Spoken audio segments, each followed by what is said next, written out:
and we'd wish the depositors to come before court. Then we shall raise our objections before them.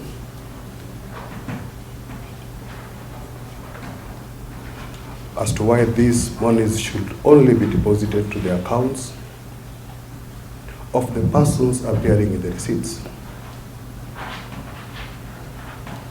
And thereafter, they can do whatever they want to do.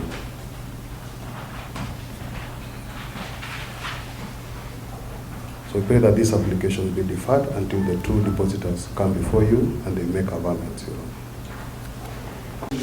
Who is the actual owner of this money? And I told you this is an issue of fact. So, page 4 of the application, Mr. Wangamati submits as follows. While he was incarcerated, Catherine Wangamati deposited the same amount, 1.5 million, on my behalf. On my behalf. Paragraph 6. The receipt generated by the court system. Too fast. Sorry, Your Honor.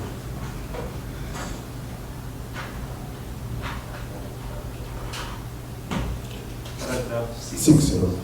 Upon saying that the monies were deposited on his behalf, which I deduced to mean it was his money, in paragraph 6, he raises another different issue. That the depositor was Catherine Wangamati. So the receipt ought to have reflected Catherine Wangamati. That is the innuendo being created. Is Catherine before you? Is the other depositor before you?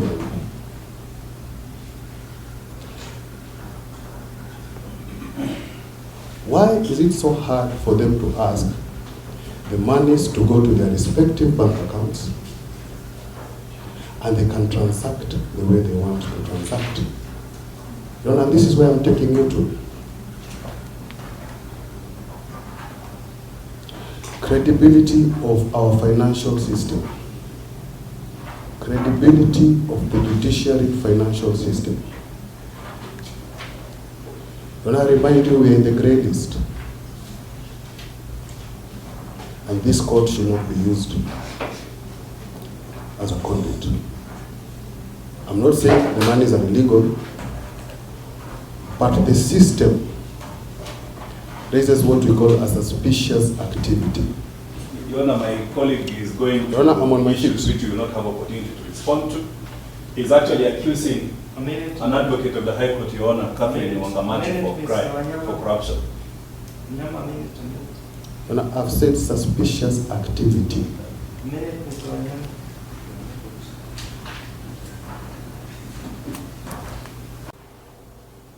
The issue of deposits is an issue of fact.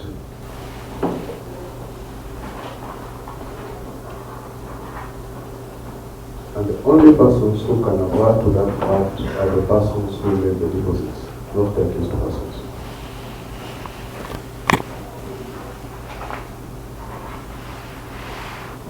Why am I raising these issues, Your Honor?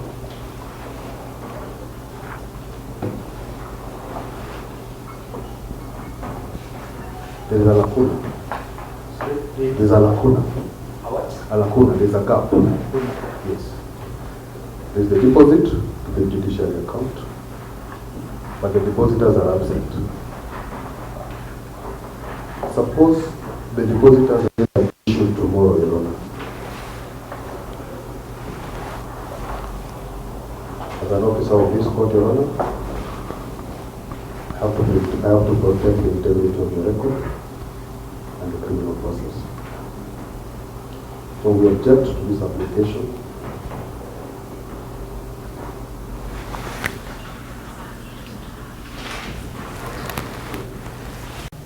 For accused person number 1, that is Wycliffe Wangamati, the judiciary has issued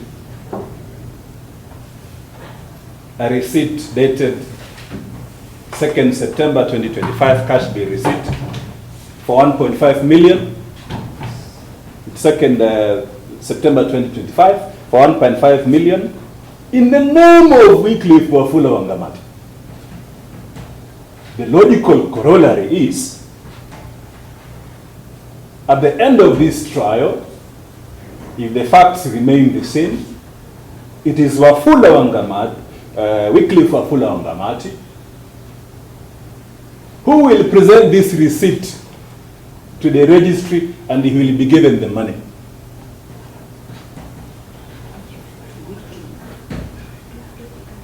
Your Honor, Wycliffe Wafula Wangamati has shown an affidavit saying, I know the order which you issued on 18th of September. I'm requesting that this cash bill, I will make, or I have made, or I will make the substitution. I will come to that issue. But I request this cash bill to be given to Catherine Nanjala Wangamati. Your Honor, Wycliffe Wangamati is, apart from swearing the affidavit, he is in court. And he has no objection. He has no objection to that request. So conceivably, what objection would the ODPP have from a factual and legal standpoint? Your Honor, I don't see any. Unless they're just trying to create bottlenecks. Your Honor, I said I have explained the issue because I went deep and went to minor administrative issues which don't actually often concern the court. When Wycliffe Wangamati was paying this cash bill, who did he call? How did he mobilize the money? Who went to the bank to deposit for him, etc.? Usually the judiciary ought not to be concerned itself with all those administrative issues. And Your Honor, that's where I think I made a mistake. So the ODPP then thinks the impression they created is that the cash bail receipt is in the name of another person other than Wycliffe Wafula Wangamati. And I think, Your Honor, that would have been the cause of the ODPP's flawed misapprehension. Your Honor, that situation exists for all the other 7 accused persons. Your Honor, you can actually take time and you will see from the deposit slips, which the judiciary will eventually use, that the slips are in names of specific individuals. Your Honor, they have settled on Catherine Nanjala Wangamati for reasons which the court ideally ought not to be. We don't need to bring that family mobilization when the funds were mobilized, when Catherine moved around to collect these funds. Which Shylock did they go to? Where is now this money is going to which Shylock? And is Catherine next on the line when she doesn't get this money within certain timelines? We don't want to go into all those issues. What I can say is that out of convenience, the accused persons have consented in court that the cash bail be issued to Catherine Nanjala Wangamati.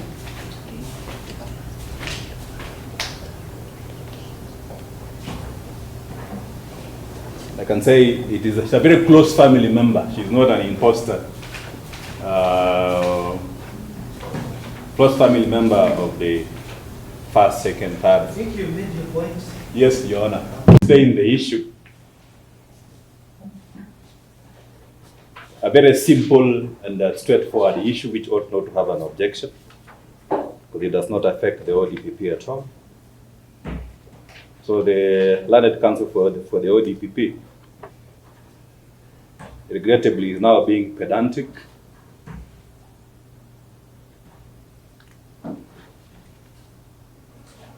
can choose our words. Yes, yes. You want to, let me use a different word, is splitting hairs and creating conflict where there is none at all.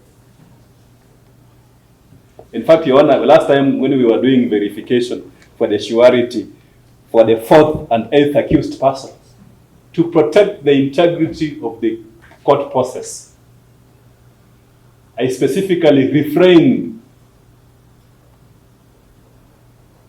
to request for the order that the cash bill be refunded to Catherine Wangamati until all the accused persons are present in court.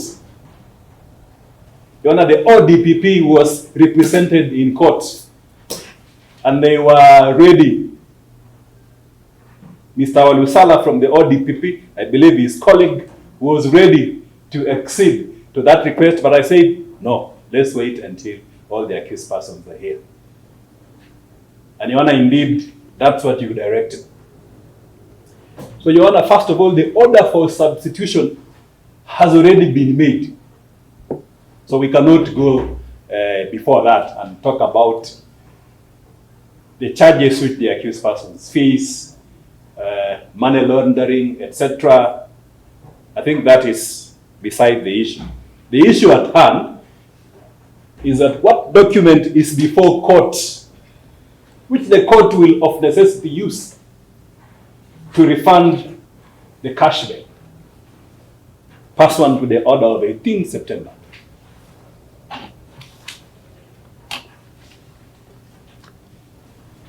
Your Honor, the cash bail receipt which is in the court system, and Your Honor, this is where I will have urged my colleague from the ODPP to just take a minute to because we served them the hard copy of the application in the office a week ago. They should have taken a minute, Your Honor, to look at the slips which the judiciary has issued.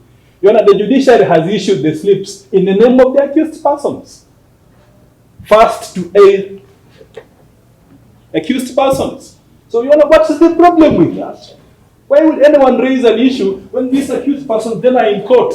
Your Honor, asking you, telling you that they have no objection for this money to be released to Catherine Nanjala Wangamati, who is actually an officer of this court.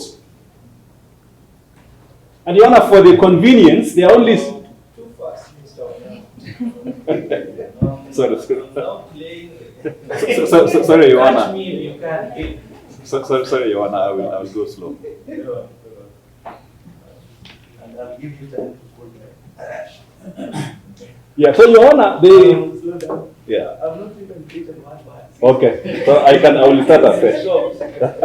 Your Honor, where did you stop? I can start from there.